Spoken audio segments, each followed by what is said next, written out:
Hi there. Um, Today's topic is I wanted to talk about who is our real enemy in this lifetime. Okay, because what's happening when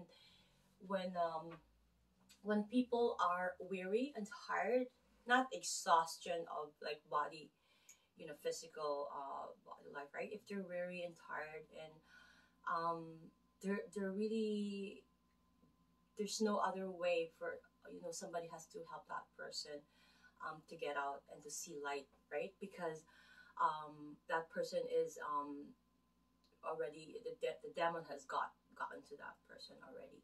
Okay, so I guess that answered the question. So usually they will blame God. That's the first um, question. That's the first reaction that a human being, because of that feeling, right? They blame God. God, what, why have you? And even Jesus has said that also reflects that he, as a human being, that's the nature of us, being hurt, being physically hurt, and on all that feeling of dreadness, right? So they'll ask God, right? There's, you know,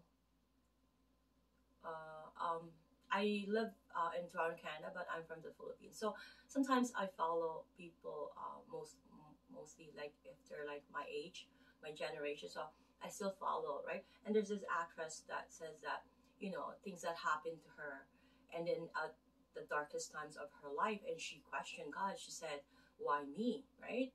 And then she went back. How did she call that? She rebutted back. She countered back and apologized and said, "Why not? Who are you?" Right? But she didn't say that, or nobody said that to her, because she's really a good person and a good actress. But she said, you know, everyone is. It doesn't matter if you are the son, of the president of the United States, right? It doesn't matter who you are. We're all equally. Um, you know, that you know because what she seems saying, because this is everyone, this is not only her, this is the nature of human being, right? Even a child, when they're hurt, this is also the nature of kids too. They blame their parents right away. They do all the failure that happened to their life. Easy to blame mommy and daddy because they didn't raise me well. I didn't have a proper childhood. So many excuses in life. I didn't have either. So many people either. There's no excuse. That's in Christian, right? There's no excuse. It does not matter. I have a good friend, and she always makes no excuse. When I tell her, like, "Oh, I'm in pain," like, every time I have my red flag, I'm always like a baby. There's no excuse. There's no excuse. But it's true. There is no excuse, right? Okay, so when we're hurt, things happen to us. That's not God's doing. Okay, keep in mind, He's not the enemy here. Before you came down here to earth, before He created you, before He created the earth itself, there's a law in place already. Because why? Because that is the natural law. You disobey them. You neglect them, regardless, neglect them, or you didn't know about them, but you did this. That's still the law, and there's still going to be a kickback on you, like a boomerang or a karma on you. God didn't do that to you, right? Keep in mind. Say, um, I'm just gonna pick a silliest example, because I don't like to, and I don't want people bombarding. Oh, you said that, I'm trying to be careful here. So I don't want to use examples, right? I don't want to, I'm not the type who put people down. Our aim is to uplift people. So let's say a rich woman who likes to have everything that she sees beautiful, okay? Because she's beautiful, she's smart, and she's all that, whatever in that sense of the world dictates of her being beautiful. So there's like a land of ants, that it's not really affecting her. It's like out of her sight, out of her way, but she's sleeping upstairs in a nice, like almost a mansion. It's far back, but it's bugging her, right? So she said she wants to put some flowers and then kill all those ants. And, I mean, something like that, right? I mean, you don't need to kill a lot like those. Like, I know they're pests, but for your own satisfaction. And there will have some consequences on that. I don't know, right? But I'm just picking that as an example because I use that because we don't need to do that for us to, like, who are you? You know what I mean? Like, I mean, you could if that's your choice, but think about it, weigh it. You will. I'm just saying, who are you in the sense that you will have a consequence. It doesn't matter who you are. The law applies to you. That's my point, right? And God has no on that. That's was placed, right? When He created that, that's in place already. So if you want, that's why prayers are specifics, right?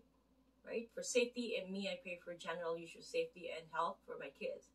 But I do specific as well, right? And we do specific to save us, right? And forgive us, and all those specifics that we've done, right?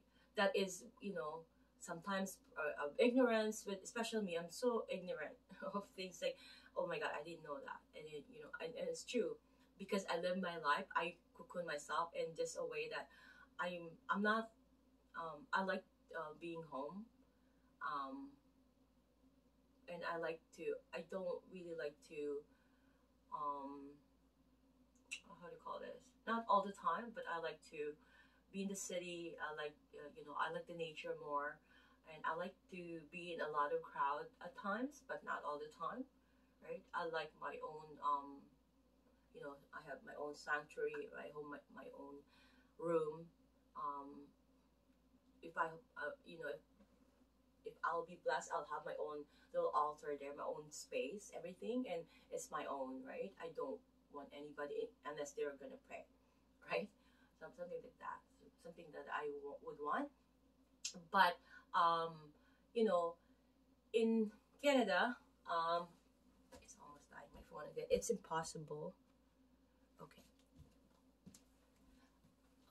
okay. I'm going to because sometimes I go over and it's hard to upload and I don't like to edit. I try to edit.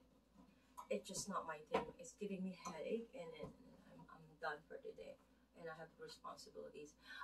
So I'm trying to avoid much electronics and editing will not work for me unless somebody's really subscribing and liking and then I could do more. But I have a career also, right? And I have children to raise.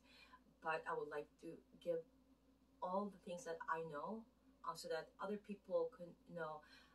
It's my 10% right now because um, our purpose in life is to bring people into the light, bring back those people um, to God, right? Especially the unbelievers, right? They don't believe in God, like yet they believe in a lot of things, and then they they blame parents, like I said, God.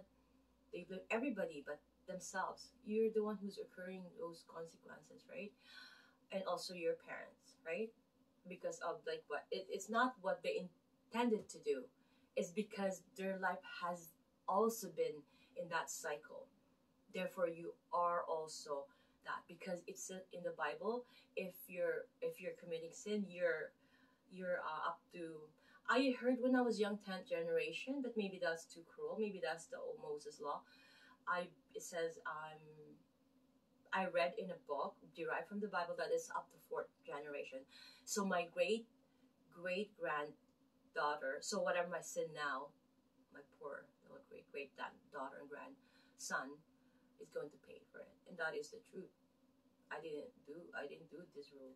Like the body, sometimes you question, oh my God, like it's complex, very complex, but it's amazing complexity of and it's integrated, and us too. He created this and he planned this. He really, really planned this ahead. He didn't just he think of this very well. He created us in his image. That's why no matter how bad you are, no matter how You have a goodness in you, because that's Godness, because He created you out of His image. You just have to go back to Him. That's why you have to be born again. So I just want to pinpoint that the true enemy in this life, and whatever this virus is happening to, this is not God's doing. Again, okay, this is, this is the demon. Even if, okay, I'm gonna give an example. Let's say, for Jamaica, I'm just making a scenario here that will be analogy that will be easy to understand. Okay, so a scenario here. Let's say, God, God's wrath for those who's really disobeyed, who's gone really bad, and there's no other way but we need to destroy. Otherwise, they're gonna, like a tomato. They're just gonna fill infiltrate the good ones. There's a tendency. There's a higher risk, right? So he has no choice. Just like a mother, like I have to punish. I have no choice. I have to punish her. Otherwise, she's gonna be going on like it's nothing's wrong. That she did nothing wrong, and she's gonna infiltrate her other sisters, right? So me, when I think, I target my eldest, because she's more knowledgeable. She doesn't understand that. But once she has a kid, she'll understand. But I have to target her because that's my parenting style. And then she goes, but I'm not gonna focus. I'm not gonna talk about that. So these people are creating those scenarios for themselves. Keep in mind, the human being, even God and Jesus is not the enemy here, right? So they created that to themselves. Now they're under God's wrath. Even that's not God. Even if He has to do that, that's not God's thing too. It has to happen because you brought that upon yourselves, right? There's a movie too. I don't know. It's just a random movie I watched. They all got stuck in the elevator, and they all have some life stories, and it led them to there. So it's like it's more of like, how did you get there? Is the question, right? And so do not blame God. Do not blame human, and do not blame God. I should say it that way. Because think about it, right? Even a lot of people think too. Humans' behavior, they're not really the enemy. When your kids are acting up, they're being bad to you. When your spouse is acting up, they're being bad to you. I'm gonna use those two words. When your parents are acting up, they're being bad to you. When your brothers and sister in blood are acting up and they're being bad to you, and your brothers and sisters in Christ, even Christians, if they're acting up and being, these are not the enemies. Keep in mind, so is God. So is God. These people are just victims of the demon. The demon's always devouring. Keep in mind, right? Even in our sleep, it comes to you in your sleep and makes you believe such and such, and then you get a swirl. Watch my video about the sin, because you get you get into a swirl of sin. Because imagine a child, right? That's how you get to that place. You sin. You're so embarrassed to face your parents, don't you? No, this is just based on simplicity. I'm trying to simplify things here, so for you to understand. I'm a sinner. I'm not even a preacher. I'm a sinner. You're a sinner too. I'm not a preacher. I'm not a teacher, but I'm planning to teach. If I can't do a manual therapy, I need to do something to survive. So I'm gonna try to teach online, and a writer is what my passion. And this way, this is a channel or a medium where I can give my 10% while I'm not working. I'm not working right now. So I'm home most of the